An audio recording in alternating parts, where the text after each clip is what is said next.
أعوذ بالله من الشيطان الرجيم بسم الله الرحمن الرحيم الحمد لله الواحد الأحد الفرد الصمد الذي لم يلد ولم يولد ولم يكن له كفوا أحد والصلاة والسلام على أفضل الأبد العبد المؤيد الرسول المصدق المصطفى الأمجد محمد الأحمد حبيب إله العالمين أبي الزهراء محمد اللهم صل على محمد وآل محمد صلى الله عليه وآله الطيبين الطاهرين المعصومين الذين لا يقاس بهم من خلق أحد واللعنة الدائمة على أعدائهم من يوم العداوة إلى يوم الدين أما بعد فقد قال الله تبارك وتعالى في كتابه الحكيم بسم الله الرحمن الرحيم يا أيها الذين آمنوا أطيعوا الله وأطيعوا الرسول وأولي الأمر منكم صلى اللهم صل على محمد وآل محمد اس پاک مقام الہی محمد و آل محمد کا صدقہ تمام مومنین و مومنات کی دلی خواہشات مبنی پر شریعت الہی اپنی بارگاہ میں قبول و منظور الہی آمین بانیان مجلس کے حوائج شرعیہ اپنی بارگاہ میں قبول و منظور الہی آمین اپنے مرحومین کی بخشش ہو مغفرت کے لیے ایک مرتبہ پاوا جنت سے اللہم صل علی محمد وآل محمد مجالس قضا کا یہ سلسلہ جیسا کہ اعلان کیا گیا عشرہ زینبیہ کے عنوان سے شروع ہو رہا ہے اور بنیادی طور پہ یہ مجالس جہاں تک علماء کرام بیان فرماتے ہیں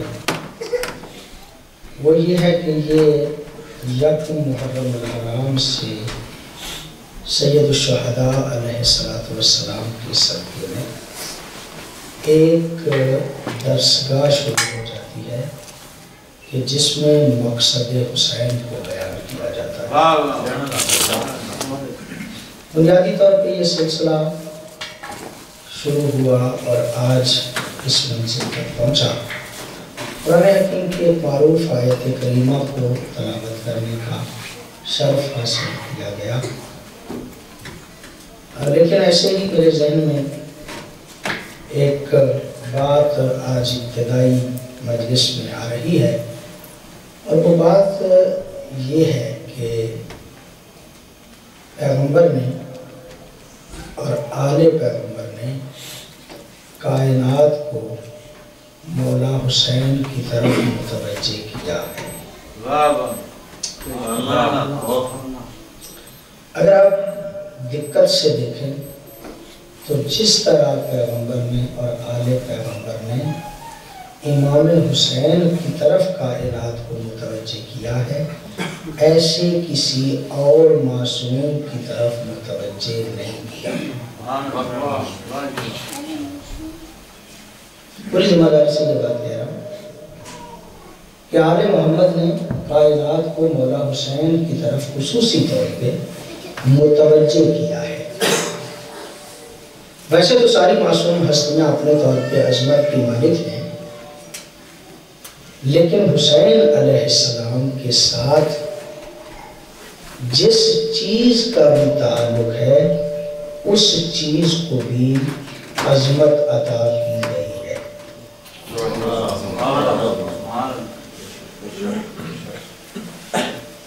سرکار حضرت امام رضا علیہ السلام اللہم صل علی محمد وآل محمد سرکار ارشاد فرماتے کل تین حرام کل میتۃ والدم وما اہل لغیر اللہ، ہر مٹی کا کھانا اسی طرح حرام ہے جس طرح مردار کا کھانا حرام ہو۔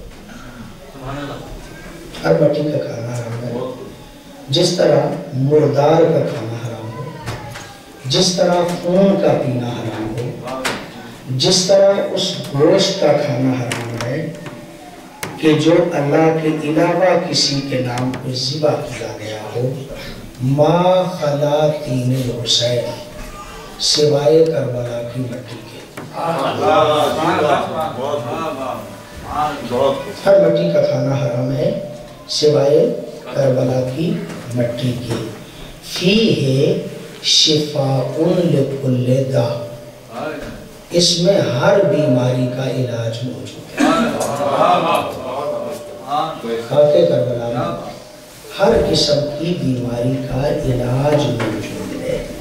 باقی مٹیوں کو کھانا حرام ہے، اور یہ مٹی ایسی عظمت رکھتی ہے کہ اس کو اگر علاج کے لیے تھوڑا سا کھا لیا جائے تو یہ ہر بیماری سے علاج کا ذریعہ بن جائے۔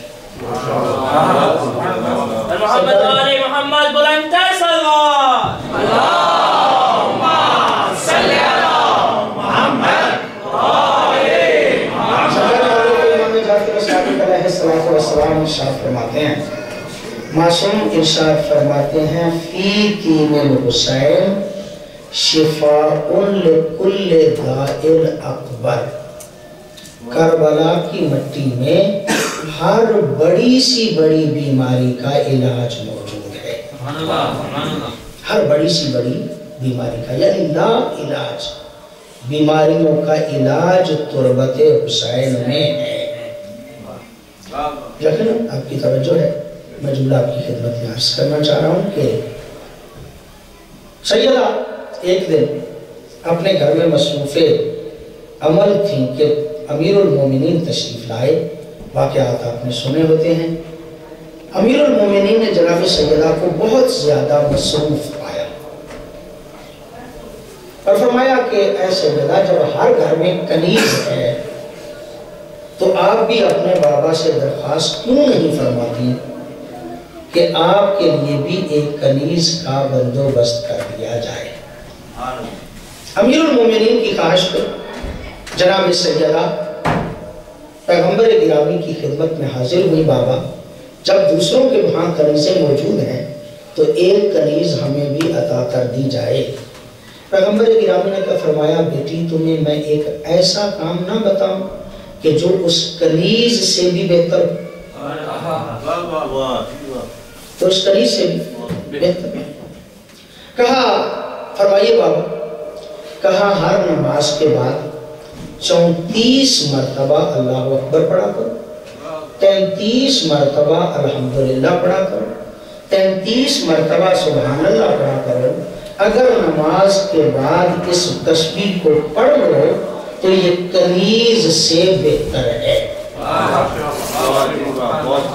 اور آج تک اس تسبیح کو تسبیح جناب سیدہ زہرا کہا جاتا ہے، سارے پڑھتے ہیں، فرق صرف یہ ہے کہ کچھ الٹا پڑھتے ہیں اور کچھ سیدھا پڑھتے ہیں۔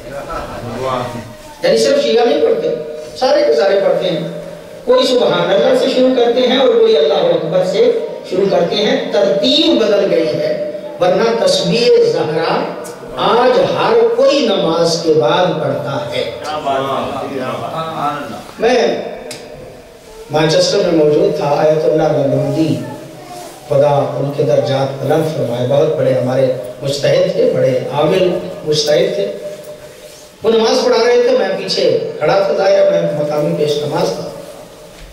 تو نماز ماہ مبارک رمضان میں نماز پڑھنے کے بعد میں نے فوراً دعائے ماہ مبارک رمضان میں اس کو پڑھنا شروع کر دیا، وہ جماعت فرما رہے تھے، تو میں نے اس دعا کو شروع کیا تو آیت اللہ نگروندی بڑے غصے کے عالم میں پیچھے پلٹ کے کہنے لگے مجھے فوراً کہ نماز کے بعد کسی بھی دعا سے پہلے تسبیح زہرا کا پڑھنا زیادہ ثواب رکھتا ہے۔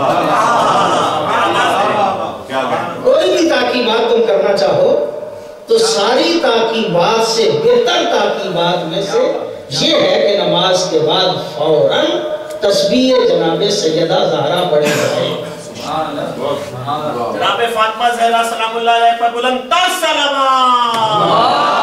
اللہم صلی علی محمد وآل محمد. جناب سیدہ کو جب یہ تسبیح عطا ہوئی تو جناب سیدہ نے ایک دھاگے پہ 33 گریں باندھی.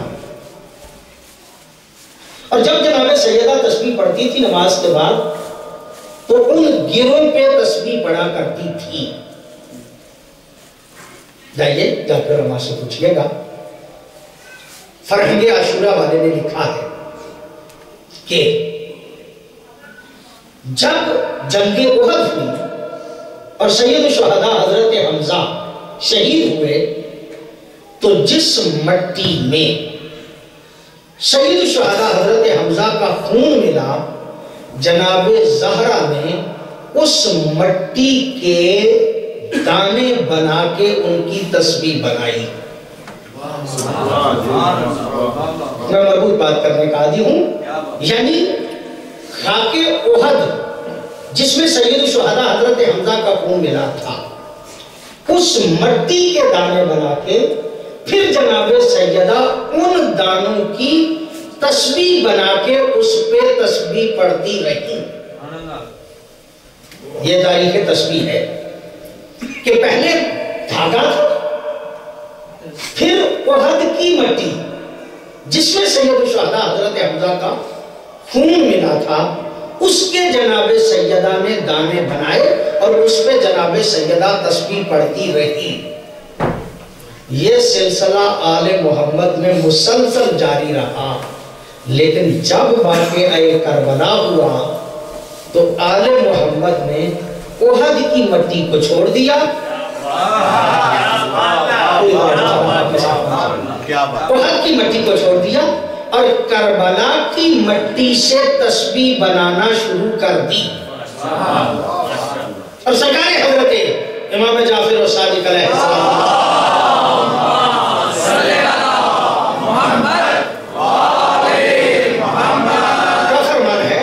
سرکار ارشاد فرماتے ہیں وہ بندہ جو کربلا کی خاک کی تسبیح بنا کے اپنے پاس رکھے تسبیح نہ بھی پڑھے اللہ اسے تسبیح پڑھنے والوں میں شمار کرے گا.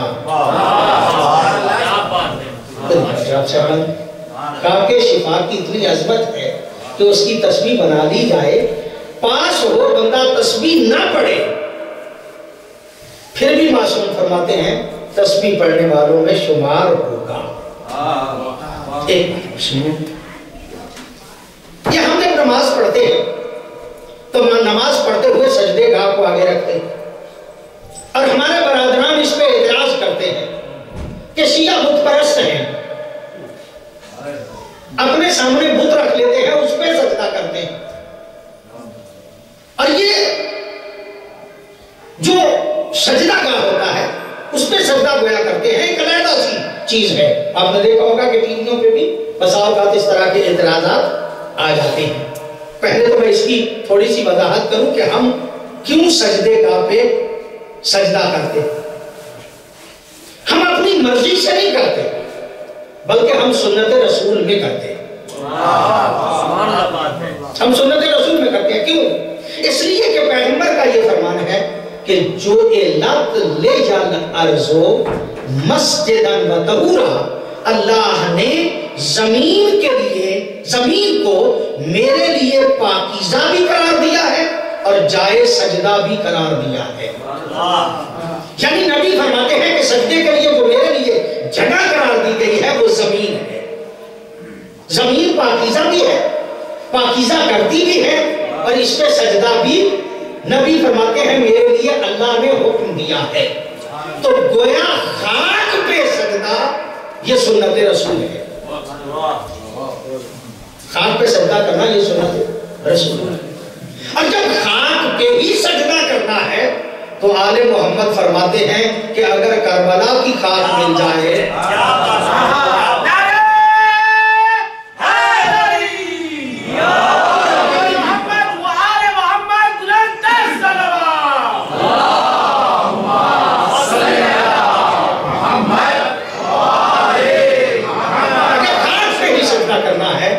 تو کربلا کی خاک پہ سجدہ کر لیا جائے تو سجدے کو اور عظمت مل جاتی ہے. 3 باتیں میں نے آپ کی خدمت میں عرض کی. چوتھی بات عرض کر رہا ہوں خاک کربلا کی عظمت میں. جب بھی ہمارا کوئی انتقال کر جاتا ہے تو معصوم فرماتے ہیں کہ جب اسے دفن کرنے لگو اور اس کو کفن دینے لگو تو اس کے کفن میں تھوڑی سی خاک شفا رکھ دیا جائے. کرنے والے کی قبر میں تھوڑی سی خاک شفا ہوئی تو تخفیف عذاب قبر ہو جائے گا. یعنی اگر قبر میں خاک شفا ہو تو تخفیف عذاب قبر کا سبب بنتی ہے. آپ نے توجہ فرما لی. میں عظمت خاک شفا پہ ایک بات اور عرض کرنا چاہتا ہوں. 4 ہو گئی. 5ویں چیز عرض کرنا چاہ رہا ہوں. معصوم ارشاد فرماتے ہیں حنکم اولادکم بطین الحسین. جب بچہ تمہارے ہاں پیدا ہو اور اس کو گٹی دینے لگو تو گٹی میں تھوڑی سی خاک شفا ملا لیا کرو. اس لیے کہ خاک شفا ملا کے اگر گٹی دو گے تو بچہ پہلے دن حسینی بن جائے گا.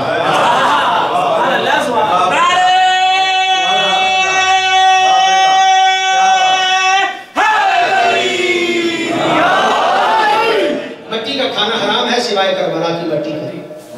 اس میں شفا ہے. کیا بات ہے قبلہ. اس میں شفا ہے. تسبیح بنا لی جائے. بندہ تسبیح نہ بھی پڑھے تسبیح پڑھنے والوں میں شمار ہو. سجدے پہ کرنے کے لیے اگر خاک شفا ہو سجدے کو عظمت مل جاتی. کفن میں مٹی ہو کربلا کی تخفیف عذاب قبر کا سبب بنتی. اپنی اولاد کو کربلا کی خاک سے گٹی دی جائے بچہ حسینی بن جاتا ہے. مٹیاں تو باقی بھی ہیں. صاحبان سے اور میں اسی سال حج پہ تھا اور بہت ایک آیت اللہ ہے عظمیٰ ہمارے ساتھ جو ہے وہ موجود تھے. بہت بڑی عالمی شخصیت, بہت بڑے عالم, آغا عالمی ہی ان کا نام تھا. عرفات میں سے کچھ دوستوں نے پتھر اٹھا لیے اور کچھ نے مزدلفہ میں سے پتھر اٹھا لیے کہ ہم لے جائیں گے.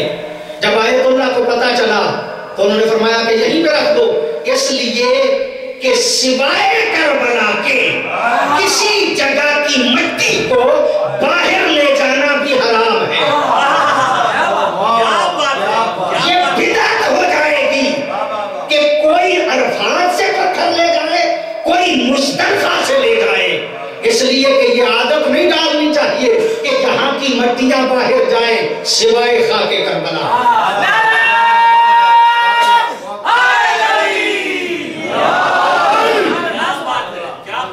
کیوں ملی ہے عظمت مٹی کو؟ اس لیے کہ اس مٹی سے نسبت ہے حسین کو. میں پوری توجہ کے ساتھ آپ کی خدمت میں یہ جملہ عرض کرنا چاہ رہا ہوں. میرا جملہ ہے. معصوم ارشاد فرماتے ہیں کہ الشفاء فی تربتہ. سید الشہداء کی 3 خصوصیات ہیں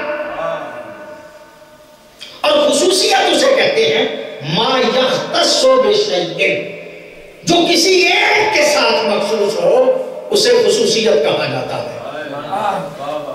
یہ سید الشہداء ہی کی خصوصیت ہے کہ آپ کی مٹی میں شفا ہے. یہ بات میں کہا کرتا ہوں.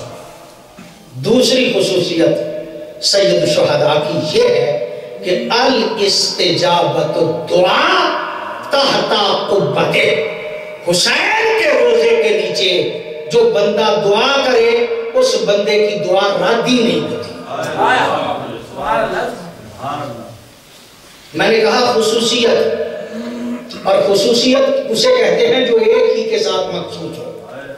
میں ذمہ داری سے کہہ رہا ہوں رسول کے روزے پہ دعا کی جائے ممکن ہے رد ہو جائے. علی کے روزے پہ دعا کی جائے ممکن ہے رد ہو جائے. حسن کی قبر مبارک پہ دعا کی جائے ممکن ہے رد ہو جائے، زین العابدین کے روضہ اقدس پہ دعا کی جائے ممکن ہے رد ہو جائے، یعنی کسی بھی معصوم کے روضے پہ دعا کی جائے ممکن ہے رد ہو جائے، لیکن یہ خصوصیت حسین ہے کہ جو بندہ حسین کے روضے پہ دعا کرے گا اس کی دعا رد ہی نہیں ہو سکتی۔ الاستجابت الدعا تحت قبۃ حسین کے روضے کے نیچے دعا کا قبول ہونا یہ خصوصیت حسین ہے۔ مولا حسین پہ بلند تر سلامات۔ اللہم صلی علی محمد وآلہ محمد۔ صاحبان سے یقیناً آپ توجہ فرما رہے ہیں، الاستجابت الدعا یہی وجہ ہے کہ پیغمبر اور آل پیغمبر نے کائنات کو متوجہ کیا ہے کہ جیسے بھی حالات ہو اگر دعاؤں کو قبول کروانا چاہتے ہو تو روضہ حسین پہ جایا کرو۔ یہ جتنا روضہ حسین پہ جانے کی تاکید فرمائی گئی ہے اتنا کسی اور کے روضے پہ نہیں۔ میں سے مالا اسے کہہ رہا ہوں مستحب ہے زیارت کرنا، لیکن سید الشہداء کی زیارت کرنا جتنا مستحب ہے اتنا کسی اور کے بارے میں نہیں کہا گیا۔ اور وہ روایت آپ نے سنی ہوگی، کئی مرتبہ میں بھی اس کو پڑھتا رہتا ہوں کہ پیغمبر گرامی ایک دن تشریف فرما تھے اور پیغمبر گرامی اپنے گھر میں تشریف فرما تھے، اور یہ بات تو بڑی واضح ہے کہ کسی دور میں نبی کا ایک ہی گھر تھا، لیکن پھر زمانہ آیا کہ نبی کے ایک ایک وقت میں 9 گھر تھے، اور جو پیغمبر گرامی کے 9 گھر تھے وہ جو بھی گھر ہو حسین کے تو نانے ہی کا گھر ہے، جو بھی گھر ہو وہ حسین کے تو نانے ہی کا گھر ہے۔ نبی تشریف فرما ہے اپنے ایک گھر میں، ظاہر ہے کہ جب نبی اپنے گھر میں ہے تو مولا حسین کو کسی سے اجازت لینے کی ضرورت تو نہیں، اس لیے کہ نانا کے پاس جانے کے لیے نواسے کو کسی کی اجازت کی ضرورت تو نہیں۔ نبی تشریف فرما ہے اپنے گھر میں اور حسین آ گئے، مولا حسین تشریف لائے، پیغمبر گرامی نے قبلا بین عینیہ مولا حسین کے چہرہ اقدس کے پیشانی کے بوسے لینے شروع پیار کرنا شروع کیا۔ جب پیار کر رہے تھے پیغمبر گرامی تو محترمہ جن کا حجرہ تھا وہ بڑی معظمہ ہے، بہت زیادہ نام ہے ان کا، آپ جانتے ہیں اس محترمہ سے بہت بڑا دین انہی سے لوگوں تک پہنچا ہے، بہت زیادہ دین کی وہی راویہ ہیں، نام ہے ام المومنین حضرت عائشہ۔ اور میں تو اس کو ادب سے کہوں گا کہ جب انہوں نے دیکھا نا پیغمبر کے ساتھ جناب حسین کو اور پیغمبر گرامی اپنے فرزند سے محبت کر رہے ہیں تو انہوں نے کہا یا رسول اللہ اتحب ولد الحسین، کیا آپ اپنے بیٹے حسین سے محبت کرتے ہیں؟ یہ جملہ کہنا تھا کہ پیغمبر گرامی کہتے ہیں کیفا لا احبہ ہوگا مہجت قلبی وعضو من اعضائی، اے میری زوجہ میں کیسے اس سے محبت نہ کروں، یہ میرے دل کا سکون ہے اور میرے جسم کا ٹکڑا ہے، میں کیسے محبت کروں؟ میں اس سے یقیناً محبت کرتا ہوں۔ جب کہا میں اس سے محبت کرتا ہوں اور میں اس سے کیسے محبت نہ کروں، یہ میرے دل کا سکون ہے، میرے جسم کا ٹکڑا ہے۔ پیغمبر گرامی نے اس محترمہ کو میں اسی طرح کہا کرتا ہوں، تعبیر اچھی کرنی چاہیے، میں کہا کرتا ہوں کہ وہ بڑی خوش ہو گئی کہ نبی حسین سے محبت فرما رہے ہیں۔ جب وہ خوش ہوئی تو نبی نے ان کی خوشی کو اور بڑھانے کے لیے کہا اے میری زوجہ یہ میرا بیٹا حسین شہید ہو جائے گا، جب یہ شہید ہوگا اس کی قبر اطہر بن جائے گی، جب اس کی قبر اطہر بن جائے جو بندہ اس کی قبر کی زیارت کو جائے گا اللہ اسے ایک حج کا ثواب عطا کرے گا۔ آپ نے یہ روایت سنی ہوگی یقینی طور پہ جب کہا نا کہ جو اس کی قبر کی زیارت کو جائے گا اللہ اسے ایک حج کا ثواب، حج نہیں حج کعبے میں ہوتا ہے، حج کا ثواب ملتا ہے، حج نہیں ہوتا، حج کعبے میں ہی ہوتا ہے، یہاں پہ حج کا ثواب ملتا ہے، ایک حج کا ثواب۔ محترمہ اور خوش ہو گئے، میں اسی طرح سے کہا کرتا ہوں محترمہ اور خوش ہو گئے، خوش ہو کے دیکھ کے کہتے ہیں یا رسول اللہ ایک حج کا ثواب؟ نبی فرماتے ہیں نہیں، 2 حجوں کا ثواب ملے گا۔ محترمہ خوشی کے عالم میں دیکھ کے کہتے ہیں یا رسول اللہ 2 حجوں کا ثواب؟ نبی فرماتے ہیں نہیں، 3 حجوں کا ثواب۔ جب کہا 3 حجوں کا ثواب، محترمہ اور خوش ہو کے پوچھتی ہیں یا رسول اللہ 3 حجوں کا ثواب؟ نبی فرماتے ہیں نہیں، 4 حجوں کا ثواب۔ محترمہ سوال کرتی گئی، نبی حج بڑھاتے گئے، حد یہ ہے کہ نبی فرماتے ہیں میری زوجہ جو حسین کی زیارت کو جائے گا اللہ اسے 90 حجوں کا ثواب عطا کرے گا، اللہ اسے 90 حجوں کا ثواب۔ محترمہ اور زیادہ خوش ہو گئی، اور زیادہ خوش ہوئی نا تو نبی نے چہرہ اقدس پہ جب خوشی کے آثار دیکھے تو اور خوشی بڑھانے کے لیے نبی نے کہا او میری زوجہ یہ جو 90 حج ہیں یہ بھی عام بندے کے 90 حج نہیں، میں محمد مصطفیٰ اگر 90 حج کروں تو جتنا ان 90 حجوں کا ثواب ہے اس بندے کو ملے گا جو زیارت حسین کا۔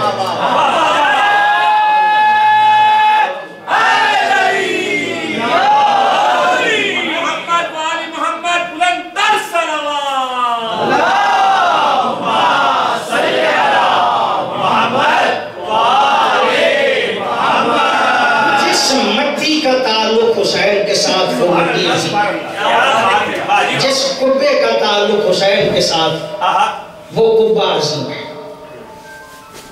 مجھے اس بات کا پوری طرح سے احساس ہے اور میں یہ بات اعتراف کرتے ہوئے کہہ رہا ہوں کہ یہ واقعات نئے نہیں ہوتے کہ جو ہم آپ کی خدمت میں عرض کرتے ہیں، لیکن ترتیب عرض کرنا چاہتا ہوں آپ کی خدمت میں مٹی عظیم ہے اس لیے کہ تعلق حسین کے ساتھ، قبہ عظیم ہے اس لیے کہ تعلق حسین کے ساتھ، گہوارہ بنا ہوا عام لکڑی کا ہوتا ہے، گہوارہ بنا ہوا عام ہی لکڑی کا تھا لیکن تعلق حسین کے ساتھ ہو گیا،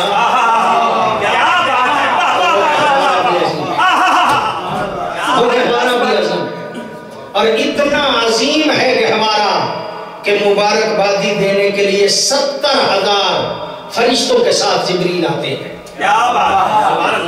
جب 70,000 فرشتوں کے ساتھ جبریل آتے ہیں تو راستے میں ایک پڑا ہوا ہے فرشتہ، ترک اولا کی وجہ سے اس کے پر جل گئے تھے، نام فطرس ہے، وہ بھی 70,000 فرشتوں کا سردار تھا، سرداری میں ایک دن فخر کیا، فخر کر کے کہا من مثلی، مجھ جیسا کون ہو سکتا ہے؟ اللہ نے کہا فخر کرتے ہو، پر جلا دیا، پڑا ہے خوشی میں دیکھا ہے جبریل کو، جبریل کہاں جا رہے؟ کہا اللہ نے اپنے حبیب کو فرزند عطا کیا ہے، ہم مبارکبادی دینے کے لیے جا رہے ہیں۔ کہا کیا ہو سکتا ہے کہ مجھے بھی ساتھ لے چلو؟ جبریل نے اٹھایا فطرس کو لے کے آیا ہے پیغمبر کی خدمت میں، مبارکبادی دینے کے بعد جبریل کہتے ہیں کہ یا رسول اللہ آج خوشی کا عالم ہے، آپ کے ہاں اللہ نے ایک فرزند عطا کیا، ہم مبارکبادی دینے کے لیے آئے، ایک فرشتہ ہے فطرس جس کے پر جل گئے تھے، آج وہ بھی آیا ہے تاکہ آپ کو مبارک دے، اور مبارک دینے کے بعد درخواست یہ ہے کہ آج دعا کریں کہ اللہ فطرس کو پر واپس کر دے۔ یہ جملہ کہنا تھا کہ نبی دیکھ کے فرماتے ہیں آج فطرس کے پروں کے لیے میری دعا کی ضرورت نہیں، آج اس کے پر حسین کے گہوارے سے مس کرو، آج اس کے پر حسین کے گہوارے سے مس کرو. اگر آپ کی توجہ ہو تو جملہ عرض کروں آپ کی خدمت میں. بس یہ آج میری خواہش تھی کہ میں سید الشہداء کا ابتدا میں تذکرہ کروں. میں نے دیکھا ہے، علماء سے سنا ہے، علماء فرماتے ہیں حضرت نوح نبی 950 سال زندگی رکھتے تھے، تبلیغ دین فرماتے تھے، لوگ پتھر مارتے تھے. جب پتھر مارتے تھے جسم زخمی ہو جاتا تھا، جسم زخمی ہو جاتا تھا اور آتے تھے رات کو اللہ کی بارگاہ میں کھڑے ہو کے دعا کرتے تھے، اے اللہ تیرے دین کی صبح پھر تبلیغ کرنا ہے، جسم زخمی ہو گیا ہے، میرے جسم کو ٹھیک کر دے تاکہ دوبارہ صبح پھر تبلیغ کے لیے نکلوں. یہ جملہ جب کہا کرتے تھے اللہ رب العزت جبریل کو بھیجتے تھے، اے جبریل جاؤ نوح نبی کا جسم زخمی ہو گیا ہے، جا کے اپنے پر مس کرو.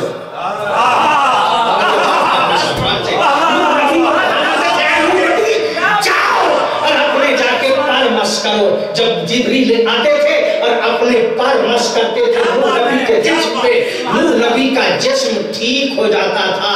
میں کہنا یہ چاہتا ہوں کہ اگر نبی کا جسم زخمی ہو جائے تو ٹھیک ہوتا ہے فرشتے کے پر سے، اور اگر فرشتے کے پر جل جائیں تو وہ ٹھیک ہوتے ہیں حسین کے گہوارے سے.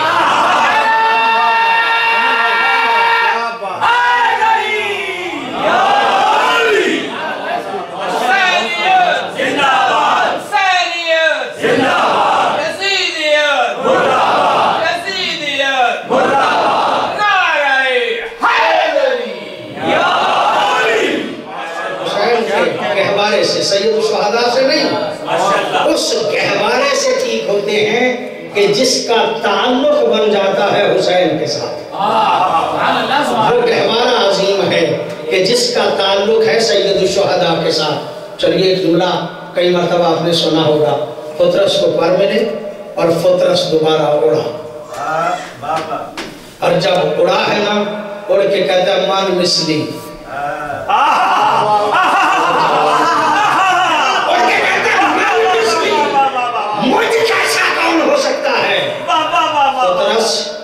یہی تو جملہ تھا کہ جس کے کہنے پہ تیرے پر جل گئے تھے، آج مدتوں کے بعد ملے ہیں اور دوبارہ کہہ رہا ہے کہ من مثلی. کہتا ہے نہیں، پہلے جب کہا تھا تو دعویٰ تھا، دلیل کوئی نہیں تھی. دعویٰ تھا، دلیل کوئی نہیں تھی. آج جو کہہ رہا ہوں نا من مثلی، آج دعویٰ بھی ہے، دلیل بھی ہے. اس لیے کہ مجھ جیسا کون ہو سکتا ہے کہ جس کو شفا ملی ہے حسین کے صدقے میں.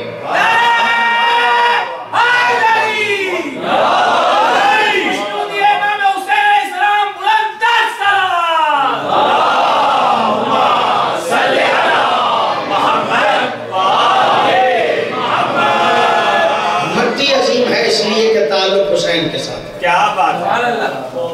گہوارہ عظیم ہے اس لیے کہ تعلق حسین کے ساتھ. کیا بات ہے. قبہ عظیم ہے اس لیے کہ تعلق حسین کے ساتھ. توجہ ہے نا آپ صاحبان کی. یہ ساری چیزوں کو عظمت میں نے عرض کیا، یہ خصوصیت حسین ہے. اور خصوصیت کہتے ہیں اسی احمد یختص ہو بشے، جو کسی کے ساتھ مخصوص ہو اسے خصوصیت کہا جاتا ہے. کسی کی مٹی میں شفا نہیں، شفا کربلا کی مٹی کے. کسی کے قبے کے نیچے دعا کرنے کے بعد دعا کے قبول ہونے کا یقین نہیں سوائے قبہ حسین کے. اور تیسری خصوصیت بھی میں عرض کر دوں تاکہ بات مکمل ہو جائے، مجھے اور ایک طرف آپ کے ذہن کو لے کے جانا ہے. اور تیسری خصوصیت یہ ہے کہ الامامۃ فی ذریتہ، یہ سید الشہداء کی خصوصیت ہے کہ امامت آپ کی اولاد میں ہے. یہ خصوصیت ہے سید الشہداء کی کہ امامت آپ کی اولاد میں سے. مٹی عظیم ہے، گہوارہ عظیم ہے، قبہ عظیم ہے. جس کا تعلق حسین کے ساتھ ہے ہر وہ چیز عظمت رکھتی ہے. آل محمد نے بھی اور پیغمبر نے بھی کائنات کو حسین کی طرف متوجہ کیا ہے. کیوں؟ اس لیے کہ اگر دنیا حسین کو سمجھ جائے گی پھر پتہ چلے گا کہ حسین کتنا عظیم ہے. پھر پتہ چلے گا کہ حسین کتنا عظیم ہے. چونکہ سید الشہداء کے حوالے سے بات شروع ہو گئی تو ایک جملہ اور عرض کرتا ہوں. میں یہاں پہ بیٹھا ہوں، مجلس پڑھ رہا ہوں. فرض کریں کہ میرا ایک چھوٹا سا عزیز آ جاتا ہے محفل میں اور جب وہ محفل میں آتا ہے تو میں یہاں پہ خطبہ دے رہا ہوں، تقریر کر رہا ہوں، اور وہ بچہ ہے چھوٹا سا، وہ جب محفل میں آتا ہے تو اس کا قدم الجھ جاتا ہے، اس کا قدم الجھا، وہ گرا، تو اب مجھے تقریر چھوڑنے کی ضرورت تو نہیں نا، آپ سارے مہربان ہیں، کوئی نہ کوئی تو اسے اٹھا ہی دے گا نا، کوئی نہ کوئی تو اسے اٹھا ہی دے گا نا، اسے بٹھانے کا اس لیے کہ مولانا تقریر کر رہے ہیں اور یہ بچہ ہے، ان کا عزیز ہے، اس کی ہم جو ہے وہ دیکھ بھال کرتے ہیں اور ہم اس کی جو ہے وہ خیال رکھتے ہیں۔ تو اس دور میں اگر کسی کا میرے ساتھ تعلق ہے تو وہ میرے بچے سے اس لیے پیار کرے گا کہ یہ مولانا کا بچہ ہے، اور پھر تقریر چھوڑنی مجھے نہیں پڑے گا۔ سبحان اللہ، سبحان اللہ، کیا بات ہے۔ میں کیا عرض کروں، سب نے لکھا ہے کہ رسول خطبہ دے رہے تھے کہ حسین آئے، سبحان اللہ، سبحان اللہ، مولا حسین آئے تاکہ کائنات کو عظمت حسین کا پتہ چلے۔ سبحان اللہ، کیا بات ہے۔ حسین آئے اور قدم بقام مؤرخوں کے حسین کا الجھا، حسین کا قدم الجھا، حسین زمین پہ بیٹھے، رب کعبہ کی قسم میں کیسے عرض کروں آپ کی خدمت میں، نبی نے خطبہ چھوڑا، خطبہ نہیں چھوڑا، نبی نے کسی اپنے ساتھی پہ اعتماد ہی نہیں کیا،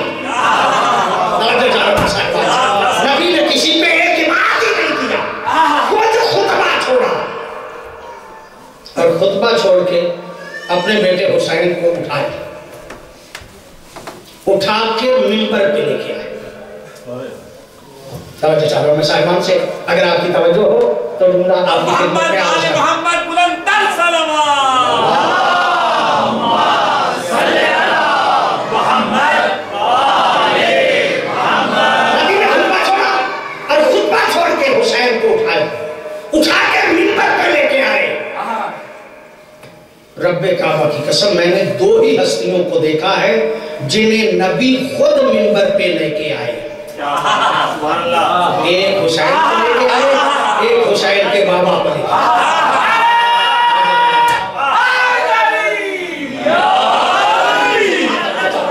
دو ہی ہستیوں کو میں نے دیکھا جنہیں نبی منبر پہ لے کے آئے، ایک حسین کو لے کے آئے، ایک حسین کے بابا کو لے کے آئے۔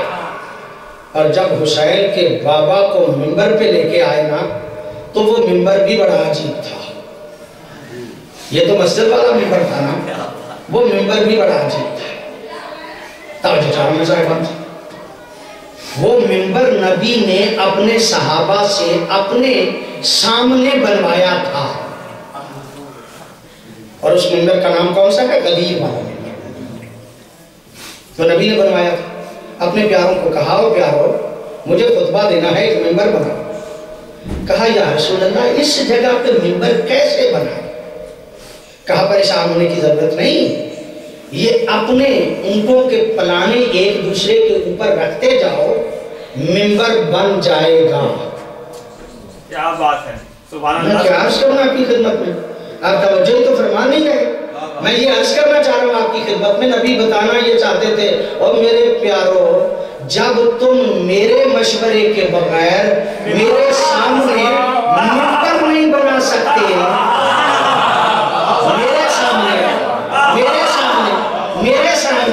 میرے مشورے کے بغیر منبر نہیں بنا سکتے، تو یاد رکھنا جب منبر نہیں بنا سکتے تو صاحب منبر کیسے بنا سکتے؟